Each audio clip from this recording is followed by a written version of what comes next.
All right, folks. More fun with Dr. Clark's book, Dark Ghetto. We're going to do the one about Negro women and white men later.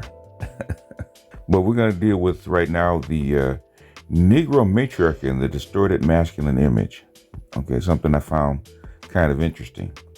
Sexual hierarchy has played a crucial role in the structure and pathology of the Negro family. Because of the system of slavery in which the Negro male was systematically used as a stud, is something that Tommy Curry has said, and the Negro family primarily used for the purposes of breeding and for, wait for it, gratification of the white male. The only source of the family continuity was through the female. The dependence of the child was on his mother. This pattern, together with the continued post-slavery relegation of the Negro male to menial and subservient status, has made the female the dominant person in the Negro family. Psychologically, the Negro male could not support his normal desire for dominance. For the most part, he was not allowed to be the consistent wage earner. He could not present himself to his wife and children as a person who had the opportunity or ability to compete successfully in politics, business, and industry. That's what black women call building. This stuff is not new. His doubts concerning his personal adequacy was therefore reduced. He was compelled to base his self-esteem instead on the kind of behavior that tended to support a stereotyped picture of the Negro male: sexual impulsiveness, irresponsibility, verbal bombast, posturing, compensatory achievement in entertainment and athletics, particularly in sports like boxing, in which athletic prowess could be exploited for the gain of others. Doesn't that sound like Future? The Negro male was therefore driven to seek status in ways which seemed either anti-social, escapist, and socially irresponsible. The pressure to find relief from his intolerable psychological position seems directly related to the continued high incidence of desertions and broken homes in the Negro ghetto. This is where we're talking about the lower classes in the pathology and where it comes from. I've been saying since I got on here, really since you did the Money Report, this is where it comes from. It comes directly from slavery. I don't know how many of your scholars have to tell you the connection. This is not new. This is not new. Like, we never heard this before. Slavery was so long ago. They knew this back in the 60s. Frazier knew it back in the 30s. Du Bois knew it back in the 1800s. It's not new. The Negro woman, in turn, that's where the strong black woman comes from, been required to hold down the family together, set goals, stimulate, and encourage to protect both black boys and girls. Not really. Her compensatory strength tended to perpetuate the weaker role of the Negro male. Negro boys had the additional problem of finding no strong male father figure upon which to model their own behavior. Perhaps one of the reasons for the prevalent idea among marginal Negroes is that it is not masculine to sustain a stable father or a husband relationship with a woman. Many young men establish temporary liaisons with a number of different women with no responsibility. And this is what he's talking about. This is actually in the lower classes. It's the so-called lower classes, right? Which has become pathological in all the classes. Because you see this in all the classes now. The marginal young Negro male tends to identify his masculinity with you can't make this shit up, right? Cannot make this shit up. The marginal young Negro male tends to identify his masculinity with the number of girls he can attract. The high incidence of illegitimacy among Negro young people reflects this pervasive fact. They're not only young now, okay? In this compensatory distortion of the male image, masculinity is therefore equated with the alleged sexual prowess. That's how come a lot of people get offended when I say that you're a concubine. And I always say that a lot of black men look at their masculinity through the lens of what? A woman's vagina. Can you lay, bid, and be a stud or concubine to a black woman? Because there's only three places in the gynocracy for a black male, okay? Child is one, okay? But the other two, the ones we focus on, is either concubine or a resource or provider. A protector is a different animal. That's all matriarchies. But in the black community, either concubine, sexual partner, or provider. That's where you get the dual mating strategy. That's the dual mating strategy that we talk about. That's literally the Russell Wilson versus Future argument that we talk about. It's right there. What they call Russell Wilson, the provider male, right? He is the archetype for the provider male, right? And Future is the archetype for the concubine. Okay, they're describing him right here. This is the. I'm not talking about Future himself, right? Because I'm sure behind that mask, behind all the other crap that he does to get attention, I'm sure Future's a middle class guy. But the thing is, the image and the archetype that Future presents versus Russell Wilson's archetype. This old battle for the black community is not new. It's not new. It's been around for a long time. This is how come Clark actually talked about this, and this is what Moynihan actually put in his paper. You go back to Clark. Clark was doing this stuff in the 40s. Clark came up with the doll test in the 40s. Not the 50s, not the 60s, the 40s. In fact, I'm going to have to do a video on the paper about Kenneth and Mamie Clark's doll test, the doll study. The middle class girl is able to resort to abortions, or she gives birth secretly, surrendering the child for adoption. Okay, that's closer to what white people used to do if she had a baby out of wedlock. In the case of marginal young people or the upwardly mobile Negro, what contraceptive ideas he has are unreliable, and rarely does the girl participate in protection, in part because it is taken as a sign of masculinity for the black male to supervise such matters. Illegitimacy among these groups, therefore, is a consequence in large part of poverty. What do the studies still say today, right? Black women use contraceptive the least, okay? And black men use condoms the most. This stuff is not new. It's still with us. History still has us by short hairs. People say, oh, that was so long ago. It's still with us. Here's also something. This is also the EL versus the street Negro wars, right? The middle-class Negro fears he will be identified with the Negro masses from whom he has escaped or tried to escape. And sex is the focal point of anxiety. The middle-class girl is often so rigidly protected that normal sexual behavior is inhibited, or she learns to be sophisticated by the use of contraceptives. For her, as for white middle-class girls, sex is tied to status and aspiration. She wants to make a good marriage. Marriage to white men might even be available. Okay, here's another clue. Person-to-person relationships are for many a compensation for society's rejection. They are, in a sense, forced to be quite elemental in their demands, and sex becomes more important for them than even they realize. They act in a cavalier fashion about their affairs, trying to seem casual and cool, but it is clear nonetheless they are dominated by the complexity of their needs. The girl, like the boy, has no illusions. Unlike middle-class girl who believes or demands that each relationship should be forever and tries to hold on to the boy, marginal Negro lower-class girl is realistic about the facts of her situation. Nor does she expect to hold on to the boy. Sex is important to her, but it is not, as in the middle-class society, a symbol of status to be used to rise to a better family or higher income bracket. The marginal Negro female uses her sex instead to gain personal affirmation. She is desired, and that is almost enough. The relationship, whatever its social and psychological limitation, is pure in the same sense as innocence. That is, it is not contaminated by other goals. For her and for the boy, sex is time contained with its own intrinsic worth and value, not an animal in its expression, but related to the urgent human need for acceptance.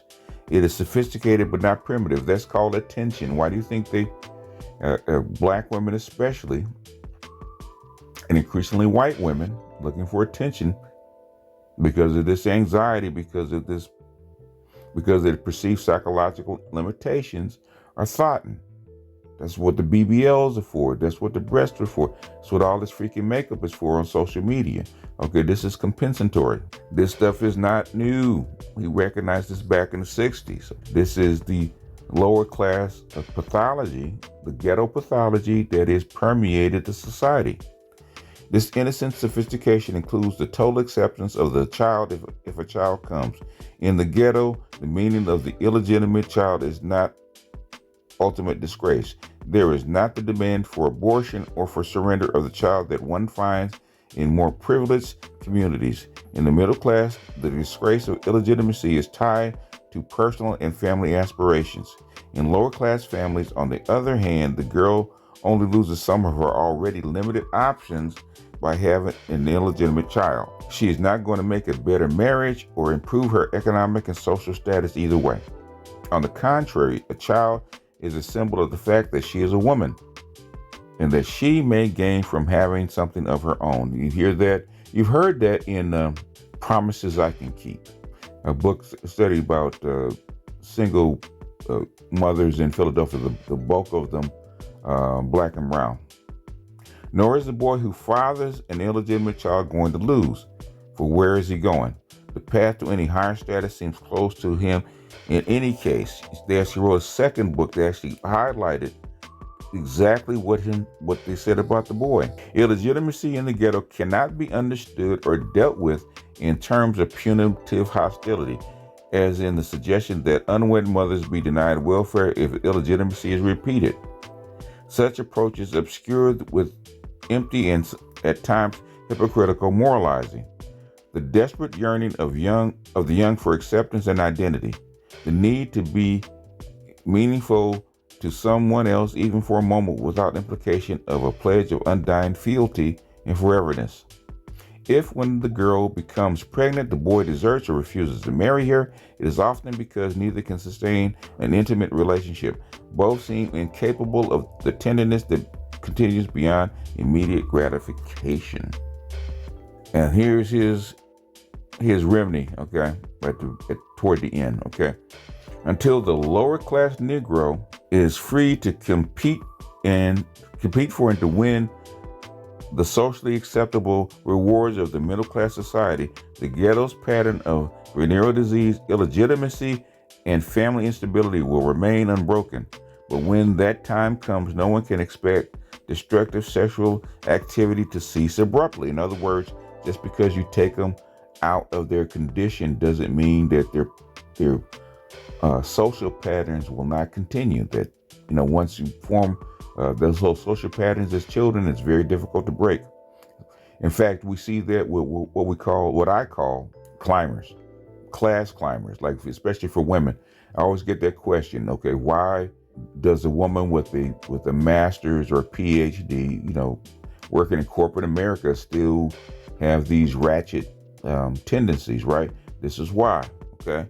Just because you take that girl out of that condition from which she is raised, put her in school, get her some degrees, give her a corporate job, doesn't mean her appetites are going to change. What is more likely is a shift to another, some would say, higher level of behavior.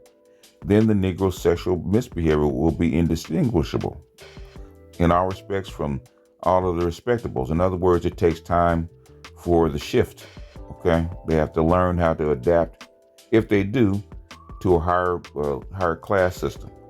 With full participation in divorce, abortions, adultery, and the various forms of jaded, fashionable middle and upper class sexual explorations, there might even be the possibility of sexual fulfillment and health.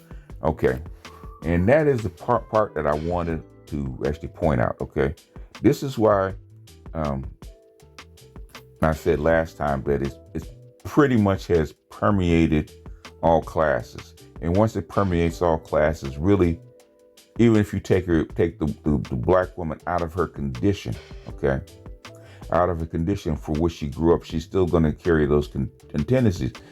And the thing is, instead of she being absorbed into the middle class or even the upper middle class, and those kind of tendencies kind of evaporate, or she learns a higher level of a way to actually conduct herself, what's happening is you're flooding the middle class and even the upper middle class with what we call lower class behavior, right? That you're spreading. So basically what it has done is, instead of the upper class or upper middle class cleansing these people of these negative behaviors is actually, these people are actually carrying this particular pathology into the upper and middle classes to the point where it's, if you, especially if you have a show like Love and Hip Hop or those kind of reality shows, what they're doing is they're basically spreading this pathology to people that probably they'd never been in the ghetto. That's like when you got suburban kids that never been in the ghetto looking to emulate the same folks that they've never even met for the most part, okay? Because social media and TV and these kind of shows have actually infected these people with the lower class behavior. And since the black folks have this, what I call class compression, right, already, where we were only one or two generations, well, really one generation outside of being, being an urban ghetto. Most people, right? Only one, maybe two generations, you're now outside the urban ghetto. You're not far enough away, okay, that you don't have cousins or other kind of folks or acquaintances that you can associate with. So when you go to the cookout, look at Lawrence at the cookout, okay, and Insecure. Even though he was not raised in that kind of society, he wasn't raised in the ghetto. But the thing is, a lot of the things that were in the ghetto, when he was living in Inglewood, right, his behavior was indistinguishable from the so-called thug folks. The way they talk, the way they interact, you can't tell the difference. Issa Rae, you cannot tell the difference between her and, say, Cardi B. Black culture is so indistinguishable from lower class urban ghetto culture that it's, like I said, it's penetrated so far. It's saying that every person is not the same. There's no part of black culture, from the richest to the poorest, that has not touched has not touched everybody in some shape, form, or fashion. From the music to the clothes to sexual habits, it's almost indistinguishable. You have, like I said, you have rich upper class people having a bunch of baby mamas. Not all of them, even in the lower classes, right? Even in middle class, you don't have a bunch of guys with a bunch of baby mamas. Like I said, you got a lot of guys in the working class that don't have any kids, never been married. Okay, don't do any of that kind of stuff. But the thing is, they're still affected by this kind of behavior, this kind of ideology. Clark said this in the 60s. Go pick up the book Dark Ghetto by Kenneth Clark, right? Because, like I said, Clark and Mamie, Kenneth and Mamie Clark actually did doll studies in the 40s. That's how come it was actually used in Brown versus Board of Education. Okay? It's actually used. Still used today. Still and used in multiple countries about the doll study. Well, I'll try to explore the doll study and Kenneth Clark and that kind of stuff tomorrow. I'll give a cursory glance at it, because to put all the different pieces together would take about a week to actually package it all together to where it's digestible. Because, man, there's tons of studies, there's tons of videos about the doll test and all kind of stuff. You could literally do a whole 2-hour documentary on just a doll study. That might be something to entertain. I don't know. I'll think about it. I'm not really a filmmaker, but anywho, some of this stuff actually deserves its own documentary. Okay. I wish I had known Dr. Clark when he was alive, because I would have loved to talk to him. Some people would have loved to talk to him. Okay. He's one of them. Even though we have our own Dr. Clark, we have our own, Frasers, and we got our own folks that are, like Dr. Johnson and Dr. Neal and Dr. Curry. Okay, even Dr. Gigi, I can't use his real name. Okay, there are current intelligentsias that are the new wave that could take up the mantle and actually start doing this work. But in the meantime, that's all I got for this one. Pick up the book, man. It's a fascinating read, and it tells you that a lot of stuff that we deal with is still with us. In fact, as Moynihan said, even Clark said, they never knew that it would get this bad. They always thought that the pathology of the urban ghetto classes, which was a small portion, I would say maybe 20%, they didn't know that it would actually permeate the whole structure. The whole structure we call ADOS or black culture, or what they called Negro culture back then. They had no clue that it would get this bad. And Moynihan said if he had known it would get this bad, he would just ignored it. He would just done a benign neglect on the whole thing. He thought he could actually arrest this development and keep it from penetrating to the upper classes. But had he known that it was would penetrate not only the upper classes of black folks, but also embed itself into other cultures like Latino and white, he probably said he would have never said anything. But anyhow, with that, I'm going to jump off here. This beat just out, and I'll see you guys on the next one. Peace.